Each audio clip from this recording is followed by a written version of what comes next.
నా పోలీస్ మొగుడు పార్ట్ 21. కొన్ని సంవత్సరముల తర్వాత దివి ఇప్పుడు తన స్టడీ ఇంటర్న్షిప్ కంప్లీట్ చేసి హైదరాబాద్ లో ఫేమస్ హాస్పిటల్లో కార్డియాలజిస్ట్ గా వర్క్ చేస్తూ ఉన్నది. ఆదిత్య ఇప్పుడు ఏసీపీ కాదు, డీసీపీ. దివి పుట్టిన కొన్ని సంవత్సరాలకే ప్రమోషన్ వచ్చింది. సాయంత్రం 8 అవుతూ ఉన్నా దివి ఇంకా ఇంటికి రాలేదు అని కంగారు పడుతూ ఉన్నది కీర్తన. ఎంత కాల్ చేసినా లిఫ్ట్ చేయకపోయేసరికి కీర్తనలో కంగారు పెరుగుతూ ఉన్నది. కానీ తగ్గటం లేదు. ఆదిత్యకు కాల్ చేసింది, కానీ బిజీలో ఉండటం వలన ఆదిత్య కూడా లిఫ్ట్ చేయలేదు. ఎందుకే అంత కంగారు? దివి వచ్చేస్తుందిలే. కీర్తనకు ధైర్యం ఇవ్వటం కోసం అన్నపూర్ణ గారు అలా అన్నారు. కానీ ఆవిడకు కూడా లోపల భయంగానే ఉన్నది. కానీ ఏ విధంగా వస్తుందో అని భయంగా ఉన్నది అమ్మమ్మ అన్నది కీర్తన. ఇప్పుడు అది వైజాగ్ లో లేదు, హైదరాబాద్ లో ఉన్నది. దానికి ఏమైనా అయితే కన్నయ్య నిమిషంలో అక్కడ ఉంటాడు. వాడు ఫోన్ ఎత్తటం లేదు. కానీ లేకపోతే నీకు ఈ కంగారు తప్పేది. వెళ్ళి వంట చెయ్యి, మళ్ళీ అది ఆకలి మీద వస్తుంది. సమయం చూసావు కదా, 8 అవుతుంది అని అన్నపూర్ణ గారు అనటంతో దివి ఆకలి గుర్తుకు వచ్చి కిచెన్లోనికి వెళ్ళింది కీర్తన. రామయ్య, మా దివికి ఎలాంటి సమస్య రాకుండా కాపాడు తండ్రి అని మనసులో అనుకున్నారు అన్నపూర్ణ గారు. హాస్పిటల్లో తన డ్యూటీ అయిపోవటంతో ఆప్రాన్ తీసి బ్యాగ్ లో పెట్టుకుని బయటకు వచ్చిన దివికి రిసెప్షన్ దగ్గర కార్తిక్ కృష్ణ కనిపించడంతో అక్కడకు వెళ్ళింది. ఆమె రావటం చూసిన అతను రిసెప్షన్ లో ఉన్న వాళ్లతో మాట్లాడటం ఆపేసి ఆమె వైపునకు 2 అడుగులు వేశాడు. ఎలా ఉన్నావు అంటూ ఇద్దరి నోటి వెంట ఒకటేసారి రావటంతో దివి చిన్నగా నవ్వి క్యాంటీన్లోనికి వెళదాం పదా అన్నది. అలాగే అని ఆమెతో పాటు అడుగులు వేస్తూనే ఫోన్లో ఎవరికో అమౌంట్ పంపించి బిల్ పే చేసి ఆపరేషన్ చేయించండి అని మెసేజ్ చేశాడు. క్యాంటీన్ కు వెళ్లి ఏమి కావాలో ఆర్డర్ ఇచ్చుకొని ఒక టేబుల్ దగ్గర కూర్చున్నారు ఇద్దరు. చెప్పు కార్తిక్, ఇంకేమిటి విశేషాలు అని అడిగింది దివి బ్యాగ్ తీసి పక్కన పెడుతూ. నా పేరు గుర్తున్నదా ఇంకా అన్నాడు కార్తిక్. మనిషే గుర్తు ఉన్నప్పుడు పేరు గుర్తుకు ఉండదా? నువ్వు నా పేరు మర్చిపోయావా ఏమిటి అని అడిగింది దివి. లేదు, గుర్తుకు ఉన్నది. నీ పేరు ఆత్విక, అలాగే దివి కూడా అంటూ నవ్వాడు కార్తిక్. స్మైల్ బాగుంది అని చెప్పింది దివి. థ్యాంక్ యూ అన్నాడు కార్తిక్. సో వాట్ ఎల్స్, ఏం చేస్తున్నావు? ఆంటీ ఎలా ఉన్నది? వైజాగ్ కదా, మరి ఎక్కడేం చేస్తున్నావు అని ప్రశ్నల మీద ప్రశ్నలు అడిగింది దివి. అమ్మ ఎక్స్పైర్ అయ్యారు దివి అని చాలా బాధగా వచ్చింది అతని స్వరం.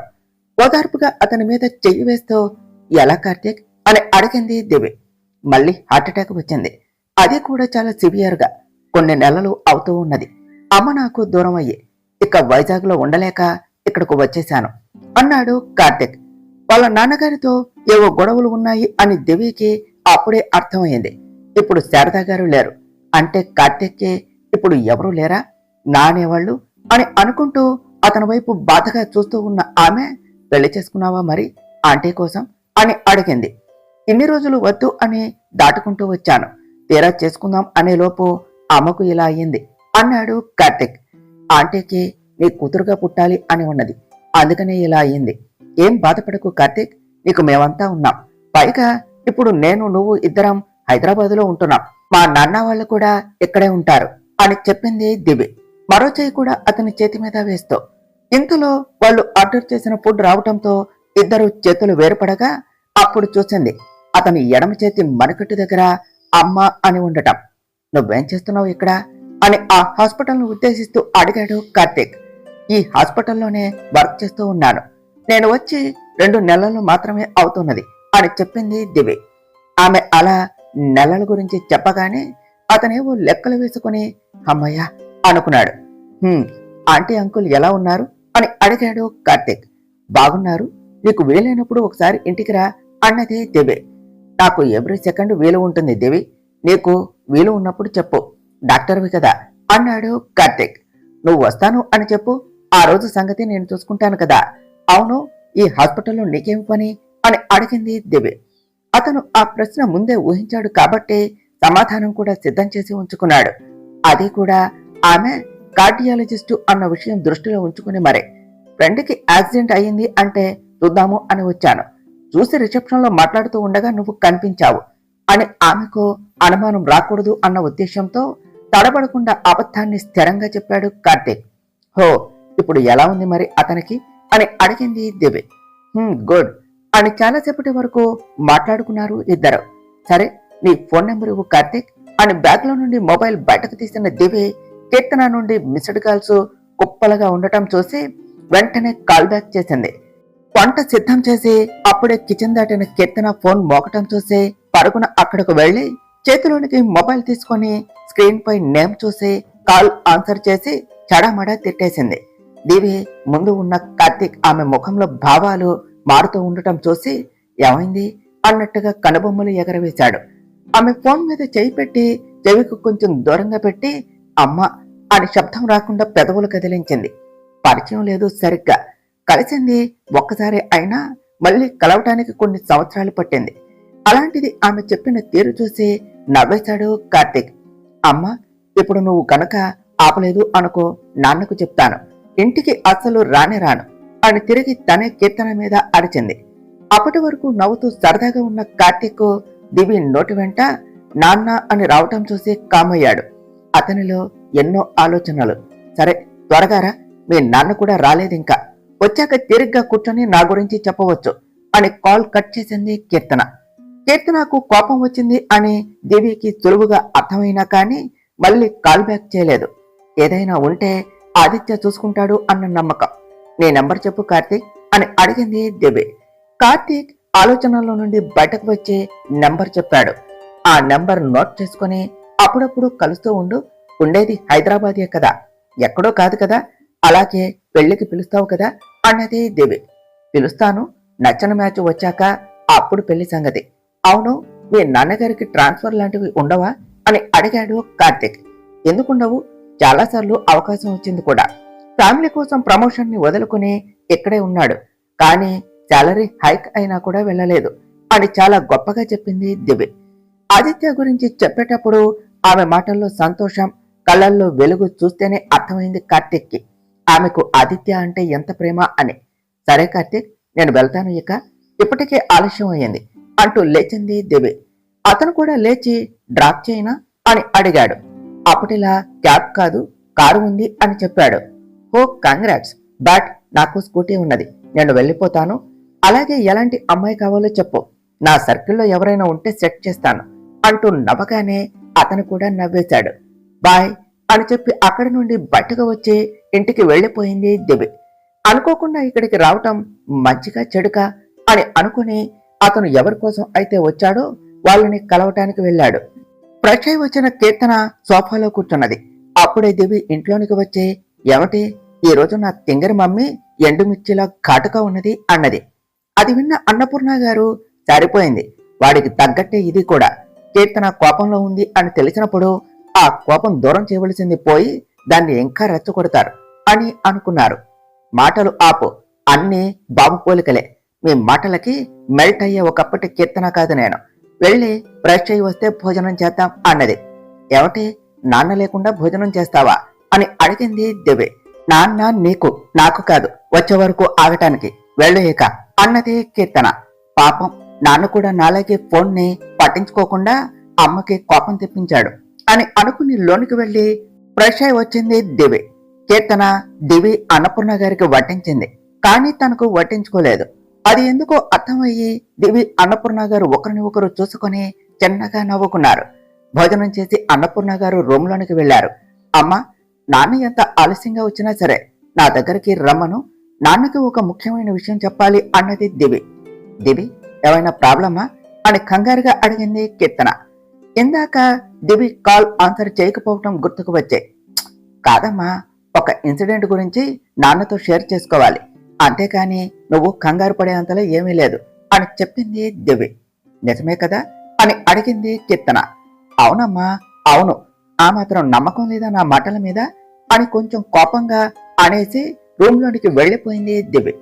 జనరేషన్ గ్యాప్ లేకపోతే తండ్రి గరాబమో తెలియదు, కానీ తల్లి మీద సులువుగా అరిచేస్తారు. అదే నేనైతే మా అమ్మతో కొంచెం గట్టిగా మాట్లాడాలి అన్న భయపడేదాన్ని నా చిన్నప్పుడు అని అనుకున్నది కీర్తన. దివి అలా రూమ్ లోనికి వెళ్లటం, ఆదిత్య రావటం ఒకేసారి జరిగింది. వెహికల్ సౌండ్ వినిపించడంతో పరుగున బయటకు వెళ్ళింది కీర్తన. చాలా టెన్షన్ గా అలాగే నీరసంగా కనిపించింది ఆదిత్య ముఖం. ఏదో వర్క్ బిజీలో ఉండి కాల్ ఆన్సర్ చేయలేదు అని అర్థం అవటంతో దాని గురించి అడగకూడదు అని నిర్ణయించుకున్నది. ఆదిత్య లోనికి రాగానే అతని చేతిలో క్యాప్ మరియు లాఠీ తీసుకున్నది. నాకు భోజనం వద్దే, నువ్వు తినేసే అని చెప్పి రూమ్లోనికి వెళ్ళాడు ఆదిత్య. మరి ఒక మాట మాట్లాడకుండా ఆదిత్య వెనకే వెళ్ళింది కీర్తన. ఆదిత్యకు కావలసినవి అన్నీ అందుబాటులో ఉంచి కిందకు వచ్చి ప్లేట్లో అన్నం వడ్డించుకుని వాటర్ బాటిల్ తీసుకుని పైకి వెళ్ళింది. రూమ్ లోనికి వచ్చిన దేవి బుక్స్ ముందేసుకున్నది. తన మొబైల్ కి నోటిఫికేషన్ సౌండ్ రావటంతో మొబైల్ చేతిలోనికి తీసుకుని కార్తిక్ చేసిన మెసేజ్ కి సేఫ్ గా రీచ్ అయ్యి డిన్నర్ కూడా చేశాను, ఇంతకీ నువ్వు తిన్నావా అని రిప్లై ఇచ్చింది. అలా అతన్ని తిన్నావా అని ఒకరు అడిగి ఎన్ని నెలలు అయిందో. ఆమె పంపిన సందేశం అతని కళ్ళల్లో కన్నీటిని తీసుకుని వచ్చింది. అతనికి వాళ్ళ అమ్మ శారదా గారు గుర్తుకు వచ్చారు. ఫోన్ పక్కన పెట్టి వాళ్ళ అమ్మ ఫోటో వైపే బాధగా చూస్తూ ఉన్నాడు అతను. అతని నుండి తిరిగి సందేశం రాకపోవటంతో పడుకున్నాడేమో అనుకుని దివి కూడా అంతగా పట్టించుకోలేదు. ఫ్రెష్ అయి వచ్చిన ఆదిత్య కీర్తన భోజనంతో వెయిట్ చేయటం చూసి నాకు వద్దు అని చెప్పాను కదని అన్నాడు. నీకు ఎవరు తెచ్చారు? మరి నా కోసం తెచ్చుకున్నది, సరిగ్గా చూడు, నా చేతిలో ఒక ప్లేట్ ఉంది అని చెప్పి అన్నం కలుపుతూ ఉన్నది. ఆదిత్య షర్టు వేసుకుని జుట్టు దూకుంటూ ఉండగా అతని దగ్గరకు వెళ్లి ఆదిత్య ఆ అంటూ ఆదిత్యకు తినిపించింది. కీర్తన వైపు చిరుకోపంగా చూస్తూ నోరు తెరిచాడు ఆదిత్య. ఆకలిగా ఉండటంతో కీర్తన తింటూ ఆదిత్యకు తినిపించింది.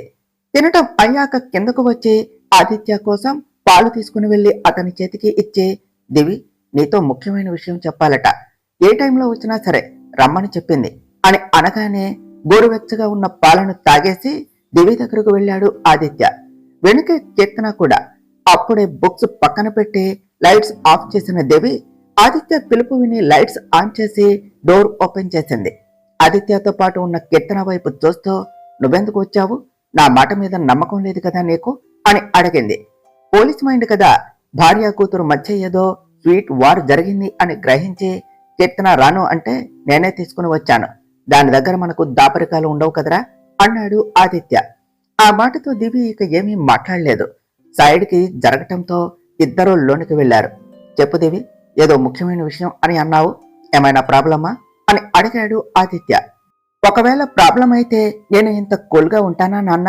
అయినా నాకు సమస్యలని ఎలా పరిష్కరించుకోవాలో బాగా తెలుసు అని చెప్పింది దివి. కానీ కాలు వస్తే ఆన్సర్ చేయాలి అని మాత్రం తెలియదు కదా అన్నది కీర్తన వెటకారంగా.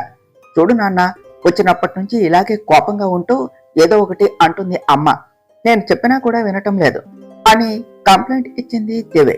కీర్తన, నీకు దివి వర్క్ గురించి తెలుసు కదా, అయినా కాల్ ఆన్సర్ చేయకపోతే ఎందుకు చేయలేదు అని అడగవలసింది పోయి ఎవటి కోపాలు ఫైటింగు అన్నాడు ఆదిత్య. దాని వర్కింగ్ టైం అయ్యాకనే కాల్ చేశాను, కానీ డిస్టర్బెన్స్ చేయడానికి వర్క్ లో ఉండగా కాదు. అయినా అది ఈ రోజు ఏ టైంకి ఇంటికి వచ్చిందో తెలుసా? కాల్ ఆన్సర్ చేయకపోవటం, ఇంకా ఇంటికి రాకపోవటం చూసి చాలా భయం వేసింది. ఆదిత్య, ఇక మీ ఇద్దరితో నా వల్ల కాదు, దాని గురించి చెప్పినా కూడా నువ్వు నమ్మవు. ఈ టెన్షన్ నేను తీసుకోలేను. ఆ పెళ్ళేదో చేస్తే ఆ టెన్షన్ ఏవో నా అల్లుడే పడతాడు. ఎలాగో నా మాట పక్కన పెట్టి ఇన్ని సంవత్సరాలు దానికి నచ్చినట్టు ఉన్నది కదా, ఇప్పుడు మాత్రం నా మాట వినవలసిందే. 27 ఇప్పుడు దానికి, ఇంకెప్పుడు పెళ్లి చేసుకుంటుంది అన్నది కీర్తన. ఎలానోలా మళ్ళీ పెళ్లి టాపిక్ తీసుకుని వచ్చింది అని కీర్తన వైపు చిరుకోపంగా చూసింది దేవి. దేవి, అసలు ఎందుకు ఆలస్యం అయింది నీకు? కాల్ విషయంలో నువ్వు నెగ్లెక్ట్ చేయవు అని నాకు తెలుసు, కానీ ఇలా ఆలస్యం అవుతుంది అని అమ్మకు చెప్పాలి కదా, లేకపోతే అది చాలా కంగారు పడుతుంది అని చాలా మృదువుగా చెప్పాడు ఆదిత్య. నాన్న, నా డ్యూటీ అయిపోయి ఇంటికి వచ్చే సమయంలో నా ఫ్రెండ్ కనిపించాడు. అతన్ని కలిసి కొన్ని సంవత్సరాలు అవుతుంది. క్యాంటీన్కి వెళ్లి మాట్లాడుకున్నాం. ఆ సమయంలో నాకు ఫోన్ మీద ఛాస రాలేదు అని చెప్పింది దివి. ఎవడే ఆ ఫ్రెండ్? అతన్ని చూడగానే ఈ అమ్మ కూడా గుర్తుకు రాలేదు అంటేనే అర్థమవుతుంది స్నేహితుడిగా అతను నీ మనసుకు ఎంత దగ్గరయ్యాడో అని అన్నది కీర్తన. నిజంగా ఆదిత్యకు కూడా ఇదే అనిపించింది. కానీ తండ్రి స్థానంలో ఉన్నాడు కాబట్టి కీర్తనను అంత సులువుగా అడగలేకపోయాడు. కీర్తన మాటలు విన్నా కూడా విననట్టుగా ఆదిత్య వైపునకు జరిగి, నాన్న, ఆ ఫ్రెండ్ నీకు కూడా తెలుసు, నిజానికి మీ వలనే నాకు పరిచయం అయ్యాడు అని చెప్పింది దివి. నా వలన పరిచయం అయ్యాడా అని అడిగాడు ఆదిత్య. అవును నాన్న, గుర్తున్నదా, నేను పీజీ చేసే సమయంలో మీరు అమ్మ వైజాగ్కు వచ్చారు. అప్పుడు ఒకరికి హార్ట్ అటాక్ అని చెప్తే హాస్పిటల్లో జాయిన్ చేశారు. ఆ పేషెంట్ వాళ్ళ కొడుకే నా ఫ్రెండ్. వాళ్ళ నాన్నకు వాళ్లకు ఏవో గొడవలు కూడా ఉన్నాయి అని చెప్పింది దివ్య. కీర్తన గుర్తు చేసుకునే ప్రయత్నం చేస్తుంది, కానీ పోలీస్ మొగుడు మాత్రం వెంటనే కార్తీక్ కృష్ణ కదా అన్నాడు. అవును నాన్న, అతనే అన్నది దివ్య. అతన్ని మళ్ళీ ఇప్పుడైనా కలవటం అన్నాడు ఆదిత్య. అవును నాన్న, వాళ్ళది వైజాగ్, కానీ ఇప్పుడు అతను హైదరాబాదులో ఉంటున్నాడు, అది కూడా పర్మనెంట్ గా అని చెప్పింది దివ్య. కీర్తనకి అప్పుడు గుర్తుకు రావటంతో అప్పుడు కలవటం తప్ప మళ్ళీ కలిసిందే లేదు, కానీ ఈ రోజు చూసే నన్ను మాత్రం మర్చిపోయావు కదా అన్నది కీర్తన. అమ్మా, నేను ఏమైనా అర్ధరాత్రుల దాకా బయట తిరుగుతున్నానా? అయినా నేను చెప్పే విషయం వింటే నీకే పరిస్థితి అర్థమవుతుంది. ఆ సమయంలో నేను బ్లాంక్ అయ్యాను తెలుసా అన్నది దివ్య. ఏమైందిరా అని అడిగాడు ఆదిత్య. నాన్న, ఆ ఆంటీ ఉన్నారు కదా, అదే కార్తీక్ వాళ్ళ అమ్మ, తాను చనిపోయారు. కొన్ని నెలలు అవుతుందట. ఇక వైజాగ్ లో ఉండలేక అతను ఇక్కడికి జాబ్ ట్రాన్స్ఫర్ చేయించుకొని ఓ ఫ్లాట్ తీసుకుని అక్కడ ఉంటున్నాడు అని చెప్పింది దివి. అయ్యో పాపం అని కీర్తన అంటే, అలా ఎలా అసలు? ఇప్పుడు అతను ఒక్కడే కదా, వాళ్ళ నాన్నగారు వీళ్లతో ఉండడు, ఎలా ఉన్నాడో ఏమిటో అని ఆదిత్య అన్నాడు. మళ్ళీ హార్ట్ అటాక్ అంటా నాన్న, తెలుసా నాన్న, చాలా అంటే చాలా బాధపడుతున్నాడు. వాళ్ళ నాన్న ఉండి కూడా వేస్ట్, అమ్మ లేదు, ఇక అతనికి తానుగా అనాథ అని అనుకుంటూ మరింతగా బాధపడుతున్నాడు అని చెప్పింది దివి. పాపం కదా ఆదిత్య, వాళ్ళ అమ్మగారు లేకపోవటంతో ఒంటరి అయ్యాడు. పైగా ఊరు కాని ఊర్లో ఉంటున్నాడు. అసలు ఎలా ఉంటున్నాడో, ఏమైనా తింటున్నాడో లేదో అన్నది కీర్తన. నిజంగా ఆదిత్యకు కూడా అదే అనిపించింది. కార్తీక్ కృష్ణ పరిస్థితి చూసి జాలి కలిగింది, అలాగే బాధ కూడా. అవును దివి, అతనికి మ్యారేజ్ కాలేదా ఇంకా అని అడిగాడు ఆదిత్య. మ్యారేజ్ మీద మంచి అభిప్రాయం లేదు నాన్న, అప్పుడు వాళ్ళ అమ్మ కోసం అలా చెప్పాడంతే, అది కూడా నేను చెప్పటం వల్లనే. కానీ ఇప్పుడు మ్యారేజ్ చేసుకోవటానికి సిద్ధమయ్యాడు, కానీ వాళ్ళ అమ్మగారు లేరు. చాలా బాధగా అనిపించింది నాన్న అన్నది దివ్య. ఎప్పుడైనా ఒకసారి వీలు చూసుకొని మన ఇంటికి రమ్మను, తనని నా చెల్లిగా భావించాను అంటే కార్తీక్ కృష్ణ ఒంటరి కాదు, హైదరాబాదులో అతనికి ఓ కుటుంబం ఉన్నది, ఆ భరోసాని ఇద్దాం అతనికి అన్నాడు ఆదిత్య. ఆల్రెడీ చెప్పాను నాన్న, సరే అన్నాడు అన్నది దివి. నువ్వు ఎక్కువగా ఆలోచించుకు దివి, దీని గురించి. వాళ్ళ అమ్మని మనం తిరిగి తీసుకుని రాలేము, కానీ అతనికి ఒంటరి అన్న భావన రాకుండా చేయగలం. అన్నీ మర్చిపోయి ప్రశాంతంగా పడుకో, సరేనా అని దివి తలనిమిరి బయటకు వస్తూ ఉండగా ఆ పోలీస్ బుర్రకు అనుమానం రావటంతో, అవును దివి, అతనికి ఎవరూ లేరు, పైగా హైదరాబాదులో కూడా ఎవరూ తెలియదు, మరి నీకు హాస్పిటల్లో కనిపించడం ఏమిటి అని అడిగాడు ఆదిత్య. రిలేటివ్స్ ఫ్యామిలీ లేకపోతే ఏమిటి నాన్న, ఫ్రెండ్స్ ఉండరా, ఆ ఫ్రెండ్స్ కోసమే వచ్చారట అని చెప్పింది దివి. హో అని చెప్పి రూమ్ లోనికి వెళ్ళాడు ఆదిత్య. వెనుక వెళుతూ ఉన్న కీర్తన, ఇది తనకు సంబంధించిన వరకు మరి అంత ముఖ్యమైన విషయం కాదు, ఉదయం లేచాకైనా చెప్పవచ్చు, కానీ ఎందుకు ఆదిత్య ఎప్పుడు వచ్చినా కానీ కలవమని చెప్పింది అని ఆలోచిస్తూ ఉన్నది. రూమ్ లోనికి అడుగుపెట్టిన ఆదిత్య కీర్తనను చూసి, ఏమైంది అని అడిగాడు. కీర్తన తన సందేహం బయటపెట్టింది. దీనికి ఏ చిన్న విషయం అయినా కూడా మనతో పంచుకోవటం బాగా అలవాటు. అది కాకుండా ఆ కార్తీక్ అప్పుడు ఎప్పుడో కలిస్తే మళ్ళీ ఇప్పుడు కలిశాడు, పైగా వాళ్ళ అమ్మ చనిపోయింది కదా, రేపు ఉదయం వరకు నాకు చెప్పకుండా ఉండలేక నీతో అలా చెప్పింది అన్నాడు ఆదిత్య. అంతే అంటారా ఆదిత్య అన్నది కీర్తన. అంతేనే, ఎక్కువగా చించకుండా వచ్చి పడుకో అని ఆదిత్య అనటంతో బెడ్ లైట్ వేసి వచ్చి ఆదిత్య పక్కన చేరింది కీర్తన.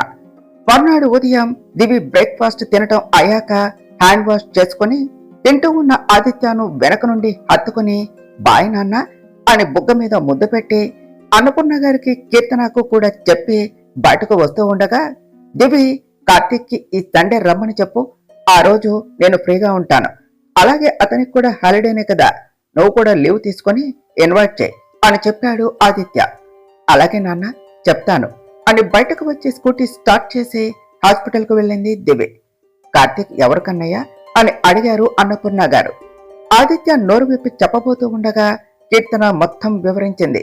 అయ్యో పాపం, ఇప్పుడు అతను ఒక్కడే ఉంటున్నాడా అన్నారు అన్నపూర్ణ గారు. అవును అమ్మమ్మ, ఫ్లాట్ ఉన్నది, జాబ్ ఉన్నది, మంచి అబ్బాయే, కానీ పక్కన నా అన్న తోడు లేదు అతనికి. దివ్య ఒకసారి ఇంటికి రమ్మని చెప్పిందట. ఎప్పుడో ఎందుకో ఈ ఆదివారం అయితే ఓకే అని ఆదిత్య చెప్తున్నాడు అని చెప్పింది కీర్తన. మరి నీకు కుదురుతుందా కన్నయ్య? ఏదో ఇంపార్టెంట్ కేసు మీదనే ఉన్నావు కదా అని అడిగారు అన్నపూర్ణ గారు. అవును నానమ్మ, అది అస్సలు సాల్వ్ చేయలేకపోతున్నా. టేక్ ఓవర్ చేసి కూడా చాలా రోజులవుతుంది. కాకపోతే నాకు కూడా కాస్త సరదాగా ఉన్నట్టు ఉంటుంది అని అలా చెప్పాను. మళ్ళీ ముందు ముందు కుదురుతుందో లేదో కదా అన్నాడు ఆదిత్య. ఆదిత్య అంత స్ట్రెస్ తీసుకుంటూ ఇంకా జాబ్ చేయటం ఎందుకు? దివి ఎలాగో వర్క్ చేస్తున్నది. అది చేయకపోయినా మీరు చేయకపోయినా పర్వాలేదు. మరి అలాంటప్పుడు రిజైన్ చేయవచ్చు కదా అన్నది కీర్తన. కూతురు పెళ్లి చేయలేదు ఇంకా, అలాంటప్పుడు ఎలా రిజైన్ చేయాలి? అయినా కీర్తన, నాకు ఈ జాబ్ ప్యాషన్, మరి స్ట్రెస్ ఉంటుంది అని వదిలేలేను కదా అన్నాడు ఆదిత్య. నీ ఆరోగ్యం దృష్టిలో పెట్టుకుని అది అలా అన్నది కన్నయ్య. లేకపోతే దానికి తెలియదా నీ గురించి? దివి పెళ్లి గురించి ఏమనుకుంటున్నావు ఇంతకీ అని అడిగారు అన్నపూర్ణ గారు. తన ఇష్టం నానమ్మ, అది ఎప్పుడు అంటే అప్పుడు చేయటానికి సిద్ధమే. పైగా నీకు తెలుసు కదా, కీర్తన పెళ్లి గురించి చర్చ తీసుకుని వచ్చిన ప్రతిసారి సీరియస్ అవుతుంది. అందుకే నేను ఇప్పుడు చేయాలి అని అనుకోవటం లేదు అన్నాడు ఆదిత్య. కనీసం మాట్లాడు కన్నయ్య, నువ్వు ఇలానే ఉంటే ఎలా? దానికి 30 దాటాక చేస్తావా? కీర్తన మాటలు పెడచెవిన పెడుతుంది దివి. కాబట్టి నువ్వే కాస్త కటువుగా ఉండాలి. చదువు ఎలాగో అయ్యింది, ఉద్యోగం పెళ్లి తర్వాత చేసుకోవచ్చు. వయసు కూడా సరి అయిన వయసే.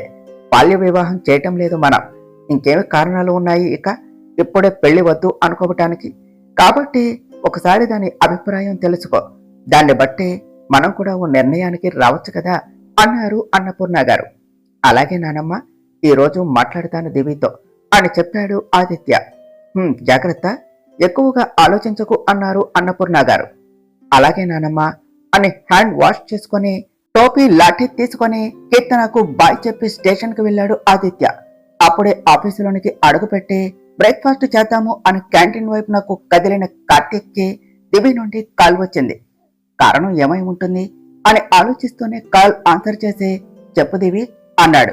కార్తీక్, నిన్న మీ ఫ్రెండ్కి యాక్సిడెంట్ అయింది అని, అందుకోసమే హాస్పిటల్కు వచ్చాను అని అన్నావు కదా, పేరు చెప్పు, ఒకసారి వెళ్ళి కలిసి నాకు సంబంధించిన వాళ్ళే అని చెప్తాను అన్నది దివి. దివి ఇలా అడుగుతుంది అని కార్తీక్ ఊహించలేదు. ఒక్కసారిగా కంగారు పుట్టింది. అయినా కూడా ఏమాత్రం భయపడకుండా, యాక్సిడెంట్ అంటే ఏవో చిన్న చిన్న గాయాలే దివి, ట్రీట్మెంట్ చేసి పంపించేశారు, అక్కడే ఉండే అంత బాగా గాయాలు అవ్వలేదు అని చెప్పాడు కార్తీక్. ఓ ఓకే ఓకే, ఈ హాస్పిటల్లో ఏదైనా సహాయం కావాలి అంటే నేను ఉన్నాను అని మర్చిపోకు. అలాగే ఈ ఆదివారం ఇంటికి వచ్చాయి, ముందే చెప్తున్నా, ఆ రోజు ఎలాంటి వర్క్ పెట్టుకోకు, నీకోసం నేను లీవ్ తీసుకుంటున్నాను అని చెప్పింది దివ్య. అలాగే తప్పకుండా వస్తాను అని మరో 2 నిమిషాలు మాట్లాడి కాల్ పెట్టేశాడు కార్తీక్. నాకు దీనికి సంబంధించి ఫుల్ డీటెయిల్స్ కావాలి. అంటే మనకు తెలిసిన సమాచారం సరి అయినదే. మరో విషయం, ఆ గోవింద్ గారి గురించి కూడా పూర్తి సమాచారం కావాలి నాకు అని ఆర్డర్ వేశాడు ఆదిత్య. సాయంత్రానికల్లా ఆదిత్య అడిగిన సమాచారం అంతా అతని టేబుల్ మీద సిద్ధంగా ఉండటంతో దాన్ని స్టడీ చేశాడు. ఎక్కడా కూడా ఏ చిన్న క్లూ దొరకలేదు అతనికి. ఒకసారి గోవింద్ గారిని కలవాలి అని అనుకుని వెంటనే వాళ్ళ ఇంటికి స్టార్ట్ అయ్యాడు. కారు దిగి లోనికి వెళ్లిన అతనికి వాచ్మెన్ ఎదురుగా వచ్చి, గోవింద్ సార్ వాళ్ళు ఇక్కడ ఉండటం లేదు ఇప్పుడు అని చెప్పాడు. ఎక్కడ ఉంటున్నారు? అయినా ఈ ఇల్లు సీజ్ చేయబడినట్టుగా కనిపిస్తూ ఉన్నది, అయినా కూడా ఇక్కడ వర్క్ ఏమిటి నీకు అని అడిగాడు ఆదిత్య. నేను ఇటువైపు నాకు పని మీద వచ్చాను సార్, మీరు కనిపించడంతో విషయం చెప్పడానికి వచ్చాను. సారు మేడం ఇద్దరు కూడా ఇప్పుడు మేడం వల్ల నాన్నగారు వాళ్ళ ఇంట్లో ఉంటున్నారు అని చెప్పాడు వాచ్మెన్. అవునా అంటూ ఆలోచనలో పడ్డాడు ఆదిత్య. గోవింద్ సార్కి ఉన్న ఆస్తులు అన్నీ పోయాయి కదా, అందుకే సారు వాళ్ళ మామయ్య వాళ్ళ ఇంట్లో ఉంటున్నారు ఇప్పుడు అన్నాడు వాచ్మెన్. మీ సార్ గురించి ఏమైనా సమాచారం ఇవ్వగలవా అని అడిగాడు ఆదిత్య. హా సార్, కానీ నేను చెప్పినట్టుగా చెప్పకండి. సార్కి ఇంతకు ముందు ఆల్రెడీ పెళ్ళయింది. ఇప్పుడు ఉన్న భార్య రెండో భార్య. తన వల్లనే ఇన్ని ఆస్తులు. మా మేడంని పెళ్లి చేసుకోకముందు సార్ చాలా పేదవారు, కానీ ఇప్పుడు మళ్ళీ అక్కడికే వచ్చారు అని చెప్పాడు వాచ్మెన్.